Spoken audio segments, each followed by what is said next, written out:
कहानी की शुरुआत में हम एक डरावनी डॉल देखते हैं जिसके बारे में दो नर्स एड और लोरीन को बता रही थी। वो बताती है कि कुछ साल पहले हमारे फ्लैट में एक 7 साल की लड़की रहती थी जिसकी एक्सीडेंट में मौत होने की वजह से आज तक उसकी आत्मा इस फ्लैट में है और वो उनकी डॉल में बस गई। पहले तो उन्हें कुछ भी समझ नहीं आया, लेकिन एक रात जब वो हॉस्पिटल से वापस आई तो वो पूरे घर को कुछ अजीब देखती हैं क्योंकि डॉल ने कमरे की दीवारों को कलर कर दिया था, जिसे देखकर वो दोनों डर जाती हैं और डॉल को डस्टबिन में फेंक देती हैं। रात को सोते वक्त वो दरवाजे की आवाज सुनती हैं, लेकिन वहाँ पर एक पेपर के सिवा कुछ भी नहीं था जिस पर मिस मी लिखा हुआ था, जिससे डर कर वो एड और लोरीन से मदद मांगती हैं जो आपस में हस्बैंड और वाइफ थे क्योंकि वो भूतों की झाड़ फूक करके लोगों की मदद करते थे। इसके बाद हम वापस प्रेजेंट में आते हैं जहाँ पर एड और लोरीन अपने इंटरव्यू में उसी डॉल पर लेक्चर दे रहे थे जिसके बारे में दो नर्सेज ने बताया था, जिसकी वजह से वहाँ पर मौजूद सभी डॉल के बारे में पूछने लगते हैं। एड और लोरीन बताते हैं कि वो डॉल अब सेफ है, तो इससे यह मालूम हो जाता है कि एड और लोरीन ने नर्सेस को बचा लिया था। इसके बाद हम एक फैमिली को देखते हैं जो अपने नए घर में आने की वजह से बहुत खुश थी। उनकी फैमिली में हस्बैंड वाइफ के अलावा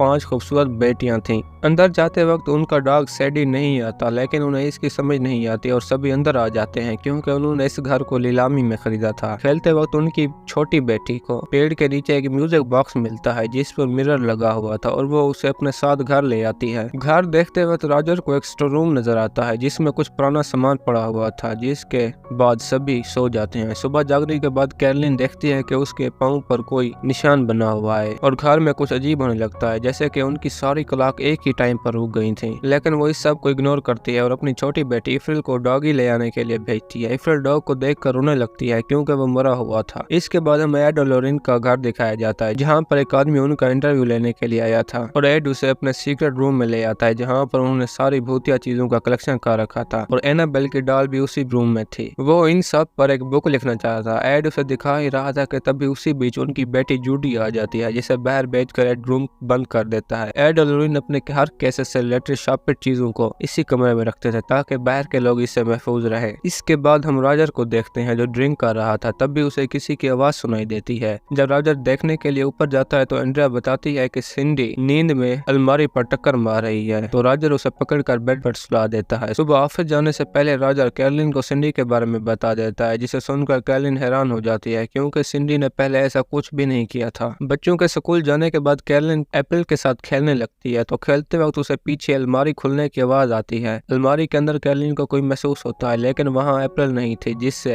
कैरलिन घबरा जाती है। रात को सोते वक्त कोई जोर से कृषि का पाँव खींचता है जिससे वो बहुत ज्यादा डर जाती है। तभी उसे दरवाजे के पीछे किसी का साया दिखाई देता है जिसे देखकर वो जोर जोर से चीखने लगती है। कैरलिन और रॉजर के पहुंचने के बाद कृषि उन्हें बताती है कि वो हम सबको मार देगी। यह सुनने के बाद कैरलिन और भी ज्यादा परेशान हो जाती है क्योंकि उसके जिस्म पर भी निशानात बढ़ रहे थे। रात को सोने से पहले जब कैरलिन बच्चों को देख रही थी तो वो कुछ गिरने की आवाज सुनती है। जब वो देखती है तो उनकी सारी पिक्चर दीवार से खुद ब खुद गिर जाती हैं, जिससे उसे महसूस होता है कि यहाँ पर किसी का साया है। और जब वो आवाज का पीछा करती है तो स्टोर रूम में गिर जाती है। तभी वहाँ पर कैरलिन को आवाज आती है कि क्या तुम मेरे साथ लुक्का छुपी खेलोगी। यह सुनकर वो भागने लगती है, लेकिन वो आत्मा कैरलिन के सामने आकर दरवाजा बंद कर देती है। दूसरी तरफ सिंडी भी दोबारा अलमारी पर टक्कर मार रही थी। यह देखकर उसकी बहन एंड्रिया उसे सुलाने लगती है, लेकिन तभी वो आत्मा एंड्रिया के सामने आ जाती है जिसे डर कर वो जोर से चीखने लगती है। यह सब कुछ होने के बाद कैरलिन एड और लोरीन की क्लास ज्वाइन करती है जहाँ पर वो भूतों और आत्माओं पर लेक्चर देते थे। लेक्चर खत्म होने के बाद कैरलिन एड और लोरीन से मदद मांगती है कि वो आकर उनके घर को चेक करें, जिसके बाद एड और लोरीन कैरलिन की बात मानकर उनके घर पहुंच जाते हैं। घर पहुंचते ही लोरीन और एड पूरे घर को चेक करने लगते हैं। घर देखते वक्त कैरलिन एड और लोरीन को वही अलमारी दिखाती है जहाँ पर उन्होंने उस आत्मा को देखा था। स्टोर रूम देखने पर लोरीन एड को बताती है कि यहाँ पर कुछ बुरा हुआ है, जिसकी वजह से वो कैरलिन और रॉजर का इंटरव्यू लेते हैं। तभी जांच के दौरान लोरीन को वही म्यूजिक बॉक्स दिखाई देता है जो उन्हें पेड़ के नीचे से मिला था, तो लोरीन को भी उसके अंदर रोड नजर आता है जो कि उसकी आत्मा थी। इसके बाद लोरीन उस पेड़ के करीब जाती है जो तालाब के किनारे था। लोरीन को वहाँ पर एक औरत की लाश नजर आती है जो पेड़ से लटकी हुई थी। यह देखने के बाद लोरीन कैरलिन और रॉजर से झाड़ फूक करने का कहती है ताकि वो आत्मा यहाँ से चली जाए, वरना वो यहाँ पर मौजूद सभी को मार देगी। इसके बाद बाद वो चर्च से झाड़ फूक की इजाजत लेने के लिए सबूत इकट्ठा करने लगते हैं। घर वापस आने के बाद जब एड कैरोलिन की वॉइस चेक कर रहा था तो उसमें कैरोलिन की वॉइस रिकॉर्ड नहीं होती, जिसके बाद लोरीन एड को उस आत्मा की कहानी सुनाती है कि इस घर में एक कपल रहता था जिन्हें शादी के बाद एक बच्चा पैदा हुआ जो सिर्फ 7 दिन का था कि उसके हस्बैंड ने अपने बेटे को आग में जला दिया। यह सब देखकर वो लड़की खुदकुशी कर लेती है। इसके बाद जो भी इस घर में आता है वो उन सभी को मार देती है और रोल जिसे अप्रैल देखती थी वो उनकी नौकरानी का बेटा था जो तालाब में गिरकर मार गया, जिसकी वजह से आज तक उन दोनों की आत्मा इस घर में है।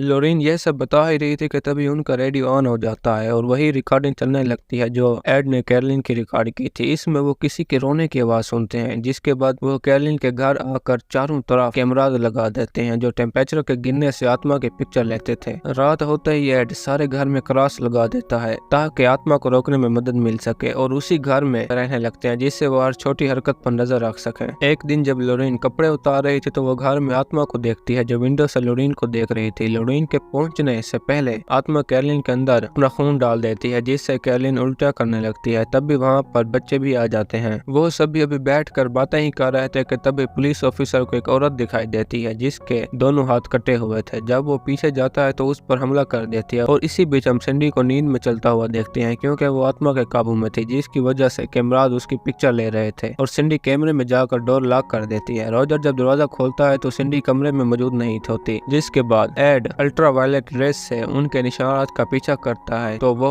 उसे अलमारी की तरफ ले जाते हैं। एड जब देखता है तो वहाँ पर एक रास्ता था जिसके अंदर सिंडी बेहोश थी। ये सब देखने के बाद एफएल लोरीन को बताती है कि रोडी जब डरा हुआ होता है वो यहीं छुपता है, जिसे सुनते ही लोरीन उसके अंदर जाती है जहाँ पर उसे बच्चों के कुछ खिलौने मिलते हैं। वो उन्हें देख ही रही थी कि तभी नीचे गिर जाती है और स्टोर रूम में पहुंच जाती है। वहाँ पर लोरीन एफएल के म्यूजिक बॉक्स को चलाती है तो उसे एक औरत दिखाई देती है जो अपने बच्चे की लाश के आगे रो रही थी और लोरीन को बताते हैं कि ये सब कुछ उसने किया। तो उसी वक्त आत्मा लोरीन के सामने आ जाती है और लोरीन डर कर वहाँ से भाग आती है, लेकिन इसी भी लोरीन का लॉकेट वहीं गिर जाता है जिसमें उसकी बेटी की पिक्चर थी। बाहर निकल कर लोरीन समझ जाती है कि वो आत्मा कैरोलिन को अपने कब्जे में कर रही है ताकि वो बच्चों को मार सके और यह भी बताती है कि कैरोलिन के जिस्म पर जो निशानात हैं वो इसी आत्मा ने दिए हैं। इसी बीच एड के रखे हुए क्रॉस नीचे गिर जाते हैं और वो आत्मा नैन्सी को बालों से पकड़ कर घसीटने लगती है तो लोरीन नैन्सी के बाल काट देती है जिससे वो छूट जाती है। वापस जाते वक्त लोरीन अपनी बेटी की आवाज सुनती है और तालाब में उसकी डेड बॉडी को देखती है, जिसे देखकर वो बहुत ज्यादा डर जाती है और घर पर जूडी के बारे में पूछती है, लेकिन वो सेफ थी क्योंकि आत्मा ने जूडी की पिक्चर देख ली थी और वो लोरीन को डरा रही थी। नैन्सी के साथ जो कुछ भी हुआ एड और लोरीन उसकी वीडियो फादर को दिखाते हैं और वो उन्हें झाड़ फूक की इजाजत दे देता है, लेकिन रात को वही आत्मा एड और लोरीन के घर में आ जाती है और जूडी को डराने लगती है जिससे लोरीन और भी ज्यादा परेशान हो जाती है। रॉजर की कॉल आने पर वो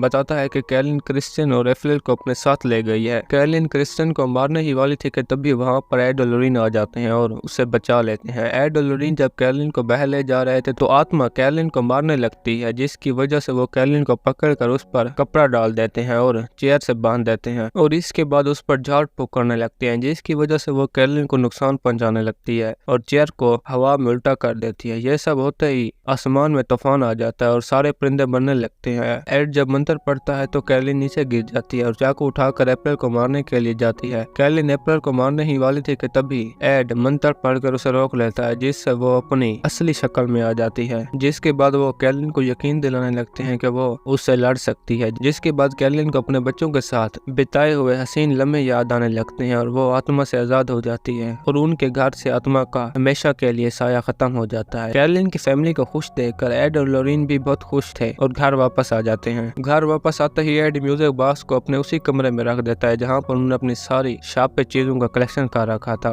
और इसी के साथ हमारी आज की ये कहानी खत्म होती है। दोस्तों, अगर आपको हमारी कहानी पसंद आई है तो वीडियो को लाइक और चैनल को सब्सक्राइब जरूर कीजिए।